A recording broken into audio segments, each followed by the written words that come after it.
Boa noite! Estamos de volta com o programa Pessoas aqui do estúdio da Metrópole News para falar com você a respeito do universo profissional de pessoas no âmbito de saúde, bem-estar e espiritualidade. Haja vista que esse é o tripé que faz com que as pessoas possam estar bem, felizes e realizadas, estando bem efetivamente nesses três âmbitos.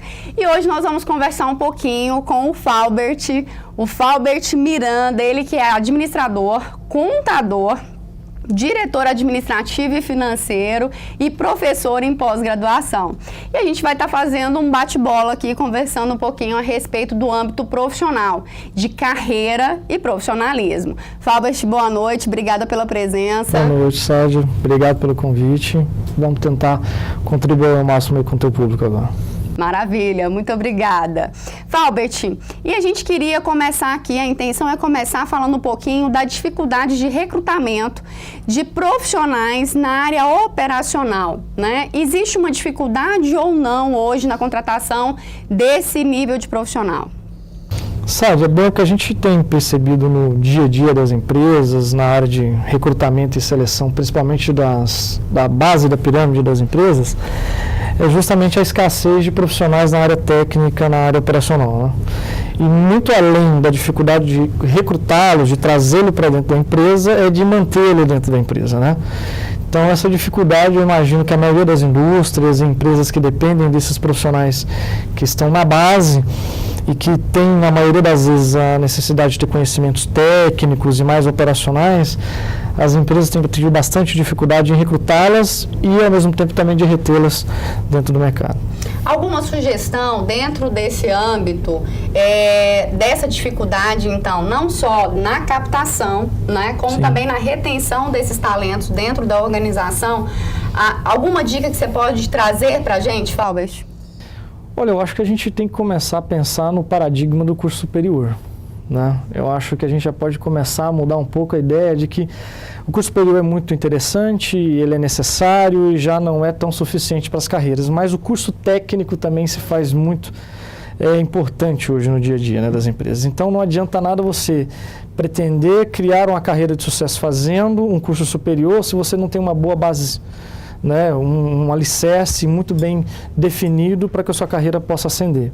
Então, o curso superior é muito interessante, o MBA, a especialização, mas a base, né, que é a base técnica, o curso técnico, o curso de informática, o curso específico em determinadas áreas que vão te dar uma base para você crescer na sua carreira, eu acho que as pessoas deveriam começar a pensar nisso também e não só no curso superior, porque o curso superior, sem uma boa base técnica, não vai dar muito resultado. Tem se falado muito dentro desse âmbito profissional, Falbert, de comportamento, né? Comportamentos esses que, inclusive, estudos apontam que mais de 80% das demissões estão ligadas ao comportamento inapropriado dentro das empresas. Se antes a gente tinha poucas pessoas formadas, poucas pessoas dentro das famílias que tinham uma graduação, hoje as pessoas têm graduação na sua grande maioria dos lares, tem pós, tem até outros, né, como mestrado e pós-doutorado, e isso acaba não gerando uma perspectiva dentro das organizações de efetivação de resultado e de produtividade. Isso é uma realidade? É fato. É fato. Não quer dizer que ter curso superior tão somente, ou ter uma especialização, isso vai originar em resultado prático para a empresa. Então, ter um curso específico na área técnica, que te dê uma base sólida para você desenvolver os conhecimentos que você aprendeu na faculdade, é básico, porque não adianta você ter o conhecimento teórico, né, sem conseguir fazer um link com a prática. E o curso técnico proporciona muito disso aos profissionais que querem galgar degraus na carreira. Então, aliar isso, essa base de conhecimento técnico já criado, com a base de relacionamento interpessoal, essa questão comportamental, e mais a base teórica que vem dos cursos acadêmicos, né, da academia, da universidade, aí somando essas três situações, tem tudo para dar certo. Maravilha, Falbert. Vamos falar um pouquinho também acerca da retenção de talentos que você acabou de comentar. Mas antes eu queria te convidar a conferir junto comigo as empresas que investem em pessoas. Vamos lá! Isso que você vê e vive já é passado. Veja, viva e adquira o novo. JCB é a máquina. Você só encontra na Locagin. Mais uma máquina JCB. Novidade. Só a JCB tem. Direção independente nas 4 rodas. Única do mercado. Cabine fechada com ar-condicionado. Sistema de segurança do retro.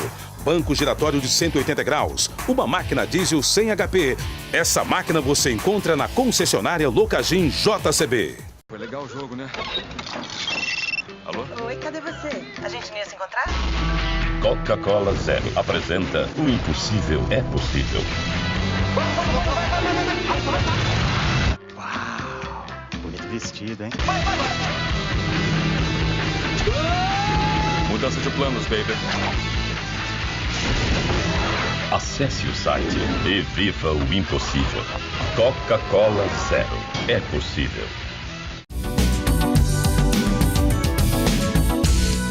Falbert, dando continuidade então a essa questão da retenção de talentos, nós estamos falando muito no âmbito do profissional, né, da pessoa dentro da organização.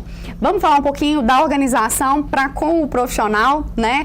Quais as dicas, as orientações que as empresas podem ter e podem se pautar para promover essa retenção desses talentos? Então, Sádia, as empresas elas têm que começarem a pensar o seguinte, elas precisam de ter políticas de recursos humanos que retenham essas pessoas.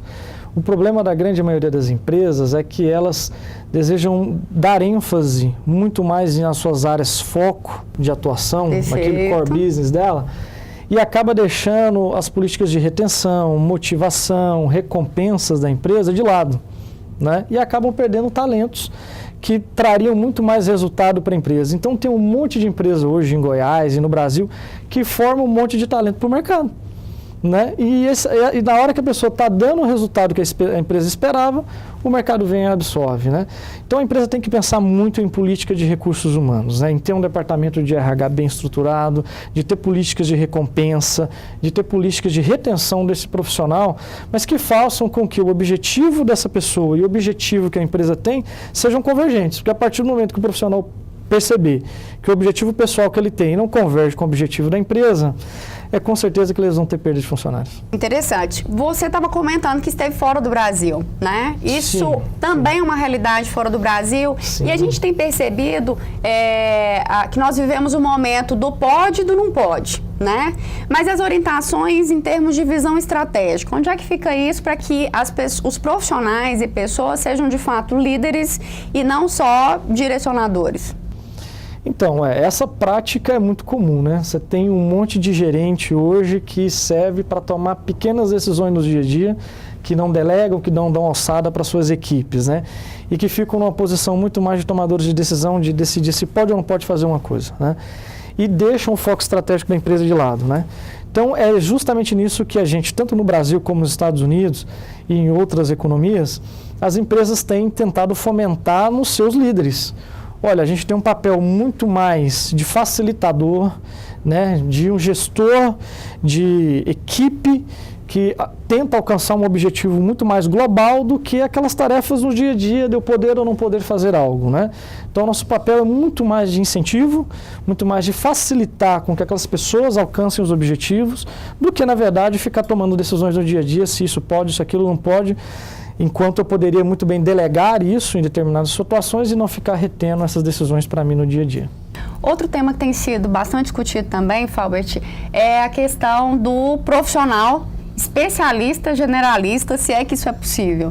O que você diz a respeito disso pra gente? Então, é uma questão até um certo contrassenso, um paradoxo falar sobre isso. É verdade. Mas na prática, o que acontece é o seguinte, todo profissional hoje, ele tem na maioria das vezes equipes multifuncionais trabalhando com ele, né? Profissionais de várias funções, com várias formações. Se observa hoje profissionais na área de marketing, que tem formação em TI, e aí vai. Então, essa miscelânea de tipos de pessoa trabalhando dentro de uma empresa e os vários departamentos de uma empresa fazem com que esse profissional, independente da especialidade que ele tenha acesso fácil às outras áreas, que ele consiga se relacionar bem com as outras áreas. Porque não é tão só o departamento dele que vai fazer com que as coisas aconteçam. Então, ele precisa se relacionar com o cara do financeiro, com a pessoa do marketing, do comercial, da logística, da operação. Então, ele deve, sem dúvida, ser muito bom naquilo que ele faz, na área área específica que ele escolheu para a carreira dele, mas ao mesmo tempo ele tem que ter um conhecimento sistêmico de negócio, porque senão ele não vai conseguir articular com as outras áreas da empresa. Então, se faz necessário. Excelente, é isso aí. Falbert Miranda, obrigada pela sua presença, pela sua participação aqui junto com a gente, falando um pouquinho para os nossos telespectadores do programa Pessoas. Obrigado, Sérgio, pelo convite. Fico à disposição sempre, se você fizer necessário. Muito obrigada. E agora nós vamos falar um pouquinho com a doutora Samira no quadro Saúde e Bem-Estar. Ela que é professora de Educação Física, é mestre em Atividade Física e Saúde e sócia proprietária da Primorato. Tem um nome diferente. Primorato, então, ela que é sócia proprietária lá dessa empresa que está voltada para o aprimoramento profissional, é isso mesmo, Samira? Isso, de profissionais da área da saúde. Muito bom tê-la aqui com a gente, obrigada pela presença. Obrigada a você, Sádia, pelo convite. Samira, nós temos percebido que a população de idosos no Brasil ela tem crescido consideravelmente, né? Por que a preocupação, então, com a prática de exercícios físicos para essa população? Então, a preocupação com a prática de atividade física para idosos é de que eles tenham uma boa qualidade de vida, que eles consigam ter uma velhice com independência, fazendo suas atividades diárias, né, como ir ao banheiro, escovar os dentes, pentear o cabelo. Essa é a maior preocupação que a gente tem com os idosos, né? Porque com o avançar da idade, eles perdem força, perdem flexibilidade, isso daí leva a algumas limitações para fazer atividades que para eles são corriqueiras. Certo. E qual seria o tipo de exercício físico mais indicado para o idoso? Então, a gente tem muita orientação para o uso da caminhada e da hidroginástica, né, que tem seus benefícios, né. A caminhada, ela vai atuar mais no condicionamento cardiorrespiratório, né, melhor funcionamento do coração, né. E no caso da hidroginástica, tem a vantagem de ser uma atividade em grupo. A atividade em grupo, ela propicia socialização, que isso para o idoso é importante também, né? Ela é uma atividade que tem menos risco para o idoso, porque dentro da água, se ele tem uma queda, ele não se machuca tanto, né? Em função da gravidade, que não é a mesma dentro da água. E tem a água também é um ambiente que promove mais relaxamento para o idoso, né? A gente tem as músicas que são usadas e tem a questão do trabalho de fortalecimento e da parte cardiorrespiratória também, dessa função do coração que melhora. Agora, o treinamento de força, hoje a gente tem resultados muito satisfatórios com o uso dele, né? Que seria a musculação. Porque ela vai assim bem no objetivo, de forma bem específica, no que o idoso mais precisa, que é manter essa independência para as atividades diárias. Então, você consegue fazer exercícios bem voltados para essa necessidade, de sentar e levantar de uma cadeira, de agachar para pegar um objeto no chão. Então, a vantagem dela no fortalecimento para essas atividades é que você consegue fazer os movimentos bem próximos da realidade mesmo, do dia a dia. Excelente. Samira, você tem trabalhado muito voltada também para estudo e pesquisa de atividades físicas, de desenvolvimento de potência do idoso. É isso mesmo? Conta um pouquinho a respeito disso pra gente. Não, na verdade eu fiz um estudo no mestrado com idosos, né, observando qual seria a vantagem deles com a prática com o treinamento de força, né, fazendo uma comparação entre pessoas que treinavam lentamente, que é um movimento que a gente faz normal hoje, né, na musculação, e movimentos rápidos, que até então era muito usado para atletas. Certo. E por que se percebe que grande parcela da população não se pratica, né, exercícios físicos, Samira? Então, a gente tem algumas pesquisas de mercado, né, e observa-se muito, eles reclamam muito da falta de tempo, né, quando se pergunta por que não fazer exercício, as pessoas hoje sabem muito da importância, é um assunto muito abordado, mas uma minoria faz e falam da falta de tempo, né, mas assim, a gente questiona muito ainda essa questão da prescrição do treinamento, porque tem a dificuldade de encaixar a rotina de treinamento na sua rotina, diária, né? Então o profissional ele tem que tentar encaixar isso mais fácil, né? Fazer uma prescrição mais rápida, né? Não exigir que seja todos os dias, né? Algo que se encaixe mais rápido, porque para um idoso obter um bom resultado, né? Já para a saúde dele, para as atividades diárias, se ele começa fazendo 2 vezes por semana, que seja 30 minutos de exercício, ele já tem resultados satisfatórios. É lógico que com o passar do tempo, ele melhorando o condicionamento dele, a gente tem que aumentar um pouquinho esse tempo. Maravilha, Samira. E o que você pode trazer para a gente também acerca de orientações para que a população possa aderir mais à prática do exercício físico? Mas antes eu quero te convidar a conhecer algumas das empresas que investem em pessoas. Vamos conferir. Você pode ver seu tempo de faculdade passar voando ou aproveitar para dar os primeiros passos. Você pode achar que são mínimas as chances de conseguir um emprego, ou pode se superar e ser o candidato número 1. Você pode ser metade teoria, metade prática, ou pode ser completo. Você pode ser mais um ou pode fazer a diferença no mercado. Estude na faculdade que faz a diferença na sua carreira profissional. Alfa, a melhor escola de negócios do Centro-Oeste. Creme Mel é delícia demais. Creme Mel com frutas naturais. Leite puro, o sabor que vai te conquistar. Choque mel, gira mel, abelhinha Kid Mel, cobertura especial, um sabor sensacional para toda criançada e pra você também. Tem Creme Mel. Creme Mel, alimenta e é gostoso.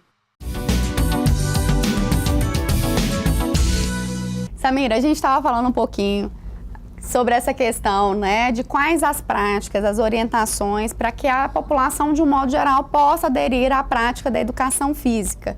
Pensando, inclusive, que ela vai chegar à velhice e chegar à velhice de uma forma mais saudável, né, de modo que elas não venham a desenvolver, que as pessoas não venham a desenvolver problemas como Parkinson, Alzheimer, né, artrose e outras tantas doenças, né, que podem vir a ocasionar. Quais as orientações você pode trazer?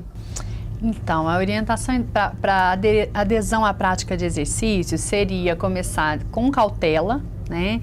Então, começar 2 vezes por semana, depois aumenta 3 e, estando motivado com a prática, o ideal mesmo seria fazer todos os dias. Mas, com 3 vezes por semana, você já consegue bons resultados para a saúde, né? Cuidado com a intensidade do exercício. Então, às vezes as pessoas elas querem tirar o atraso. Não fazem exercício há muitos anos e querem fazer tudo de uma vez, né? Então, tem que ter muito cuidado assim, com essa intensidade do exercício, né? E para isso, a importância do profissional, para orientar. Uhum. Né? E também buscar uma atividade, né, que seja mais prazerosa. Porque o principal para aderir a exercício é você fazer algo que você goste. Então, hoje a gente tem várias atividades aí sendo oferecidas, né, nas academias, que ele tem que experimentar e achar o que ele gosta. A dança contribui, atividades como yoga, né? A gente tem ouvido falar também tanto do tal do pilates. São atividades que contribuem? Contribuem bastante também. Vão trabalhar o fortalecimento, vão trabalhar a socialização, né? A dança, por exemplo, né? Que melhora a autoestima também, a motivação para fazer exercício.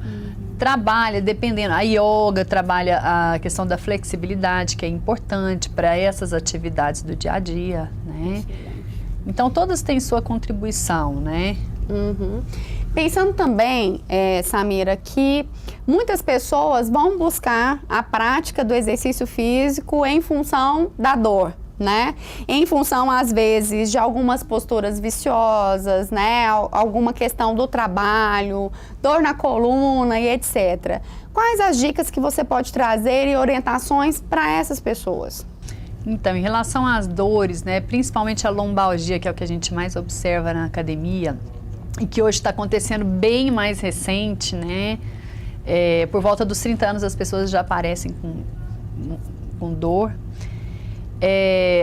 A gente orienta muito a a prática da musculação, por ser uma atividade bem específica. Certo. Mas uma hidroginástica trabalha o fortalecimento, que vai ajudar, né? A diferença é que na musculação tem como você trabalhar especificamente aquela musculatura fraca da lombar, que é solicitada numa postura quando você está muito tempo sentada ou muito tempo em pé, né? E você consegue trabalhar de forma mais específica. E qual seria, Samira, o tempo, o prazo, né, o período para se obter e se perceber resultados? Então, quando a gente fala da saúde, como no caso aqui, esse prazo, em média 12 semanas, né, que a gente tem aí, as pesquisas mostram que a partir de 8 semanas já se tem resultado. Tanto na saúde quanto estética, né, mas a gente percebe um resultado mais significativo por volta de 12 semanas. E quando, fazendo um paralelo em relação à estética aqui, pode demorar um pouquinho mais para ter um resultado mais significativo, né? Então, pensando em saúde, a gente consegue obter resultados mais rapidamente? Sim, o resultado da saúde ele é mais rápido. E com um sacrifício menor, né? Olha às só. vezes. Que interessante. Sim, quando você pensa em estética, a pessoa que quer emagrecer, aumentar a massa muscular, ela tem que ter muito cuidado com a alimentação. Não que a saúde não tenha, mas dependendo de onde ela quer chegar, né, o sacrifício dela vai ter que ser um pouquinho maior. Excelente. É isso aí, Samira Neri. Queria agradecer muito a sua presença e participação aqui junto com a gente. Seguem no rodapé também os contatos da professora Samira Neri. E agora nós vamos para o quadro Espiritualidade, falar um pouquinho com o reverendo Denis. Nós estamos aqui com o reverendo Denis Lucas Campos, que vem falar um pouquinho acerca dessas perspectivas, né, no âmbito espiritual. Reverendo Denis, obrigada pela sua presença, boa noite. Obrigado pelo convite, é um prazer estar aqui contigo, né, nesse programa para falar sobre um tema que certamente remonta há muito tempo à humanidade e que tem tudo a ver conosco. Com certeza. E falando, né, nessa questão, pensando, inclusive, que a espiritualidade, ela faz parte da humanidade desde os tempos remotos, efetivamente, né? Se percebe as pessoas em busca do divino, mesmo nas culturas indígenas, nas culturas africanas e tantos outros, né? O que o senhor pode trazer para a gente acerca dessa questão? Posso falar um pouco da experiência que nós temos com essa questão do divino, com essa questão da cultura, pois nós olhamos para a humanidade até onde nós temos informações dos primeiros passos do homem, desde os desenhos nas cavernas, em talhes, em pedras, podemos perceber que o homem ele já tinha uma relação com a natureza e também com a expectativa de que havia alguma coisa maior. Nós estamos no século XXI, século da tecnologia da informação, da cultura, da ciência, onde as informações estão acontecendo lá no Japão e instantaneamente estamos acompanhando aqui. Estivemos acompanhando os Jogos Olímpicos ao vivo. O recorde acontecia, o nadador caía na água, o corredor passava a linha de chegada e nós estávamos ali ao vivo. Só que isso é novo. Por muito tempo as informações demoravam para chegar, os pesquisadores não tinham as mesmas tecnologias que nós temos hoje. No ano de 1500, acreditava-se pela Igreja Católica que era a maior igreja, o poder, né, eclesiástico, a maior religião que nós tínhamos. Constituída, né? Exatamente, que tinha no mundo, acreditava-se que a Terra, né, havia limites. Depois do mar havia um abismo, que a Terra seria o centro do universo, e foi se descobrindo que não era bem assim. À medida que os navios começaram a entrar mar adentro, na medida que os navios alcançaram novos continentes, percebeu que o mundo era um pouco maior. Ao olhar para o céu, percebeu-se, né, que haviam outros planetas, que não era o Sol que girava ao redor da Terra, mas que a Terra que girava ao redor do Sol. Então, assim, nas culturas, a explicação do sobrenatural era justamente ligada às perguntas que eles não conseguiam responder. Havia-se uma necessidade de saber de algumas questões, como a morte, como a vida, o que esperar, de onde veio as coisas, de onde veio o ser humano, e essa era uma projeção voltada, né, para o divino, para o sobrenatural, para o Deus Sol, para a deusa da Lua, e assim tantas outras frentes, né, que eram figuras colocadas para serem até divinizadas, né? Eram divindades para essas pessoas. E há uma frase, né, que é de para-choque de caminhão, eu até estava compartilhando, que fala assim: Deus sem você continua sendo Deus, mas você sem Deus, né, o que você será, né? Muitas pessoas falam, não, Deus não existe, Deus está longe, Deus não responde minha oração, eu acredito em outras coisas. Na Índia, por exemplo, eles têm mais de 1 milhão de deuses, figuras de deuses, mais de 1 milhão. Lá, desde o gato, do cachorro, do papagaio, da vaca, do boi, do macaco, do elefante, tudo tem-se uma figura, né, sobrenatural, divina, e eles prestam culto para essas divindades. O rio é uma divindade para eles. Algumas questões de árvore, tem gente até que casa com árvore por causa dessa cultura e do respeito também àquilo que eles acreditam. Mas hoje, né, falando novamente, século XXI, nós temos muitas perguntas, algumas que a ciência tenta responder, mas a verdade é que o ser humano ainda tem muitas perguntas que ele não consegue responder, e que nós voltamos diretamente para a religião. E é onde, dentro das igrejas, é onde nas frentes de oração, de busca a palavra, onde as pessoas conseguem responder essas perguntas. Nós vamos falar um pouquinho a respeito dessa questão, das perguntas que as pessoas buscam, né, a responder, que a ciência muitas das vezes não consegue explicar.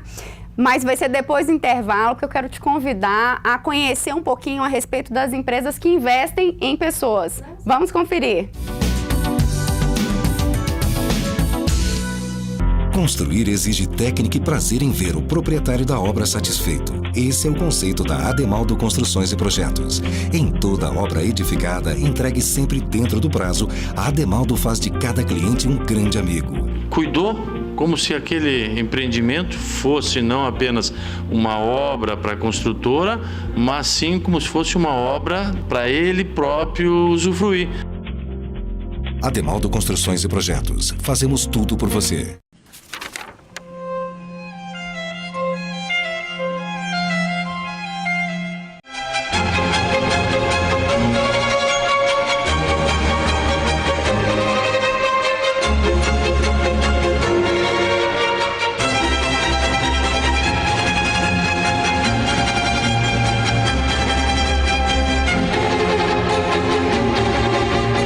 Lancaster Grill. Sintonia com sabor. Reverendo Denis, dando continuidade então a esse tema que é extremamente interessante, onde as pessoas buscam, né, na espiritualidade uma série de respostas que inclusive nós estávamos mencionando, muitas das vezes a própria ciência não consegue responder. Quais as orientações que o senhor traz para a gente acerca disso? Hoje nós temos uma gama enorme de frentes religiosas, igrejas, entidades espiritualistas que tentam responder especialmente algumas perguntas do tipo: se há vida depois da morte, se há ressurreição, se Deus existe, para onde nós vamos? Então são perguntas que chocam até a ciência, porque a ciência não dá conta de responder ainda. Acredita-se numa palavra que está no Evangelho de João, que o homem ele veio do pó e para o pó ele vai voltar. Isso a ciência fala, é verdade. Nós somos pó e ao pó, uma vez que a nossa vida chegar, nós vamos retornar. Mas Jesus ele dizia que ainda que morresse, haveria vida. E ele fala, eu sou a ressurreição e a vida. Muitas pessoas elas procuram respostas. Será que eu vou encontrar meu ente? Será que eu vou encontrar Deus? Será que a minha vida só foi 1 ano, 10 anos, 50 anos, 100 anos ou algo mais? Inclusive, a gente percebe e vê pessoas com 90 e tantos anos falando, nossa, eu ainda não queria, né, passar para o lado de lá e tal. Por quê? Porque ainda aos 90 anos se parece que é pouco tempo, né, essa vida, né? E essa busca, então, do que vem pela frente é sempre uma questão presente, né? Querer viver é bom. né? Provavelmente as pessoas, se pudessem, algumas nunca iriam morrer. Se pudesse trocando um órgão, trocando um braço, trocando uma perna, né? Certamente eles iam indo 1000 anos. Mas, com a espiritualidade e com aquilo que nós acreditamos de Deus, é onde as pessoas têm condição de viver melhor ou não.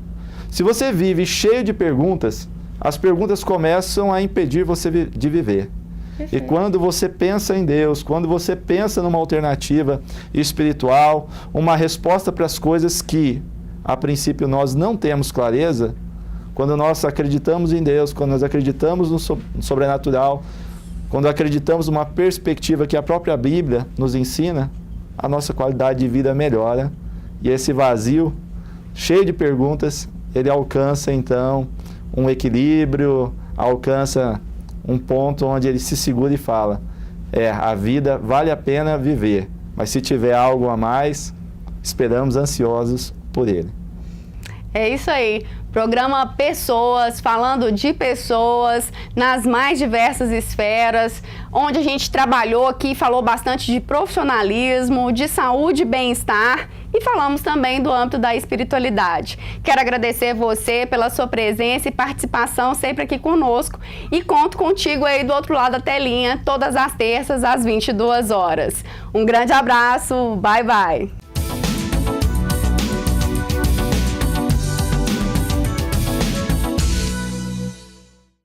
Preocupado com a logística e transporte goianos, o Sindicato das Empresas de Transportes de Cargas e Logísticas de Goiás, o SETSEG, tem trabalhado para permitir que o transporte de cargas ofereça o melhor serviço ao público e se destaque em ações em prol do desenvolvimento do setor. Se você pertence a essa classe, junte-se a nós. SETSEG, o melhor para o transporte goiano e para a sua empresa.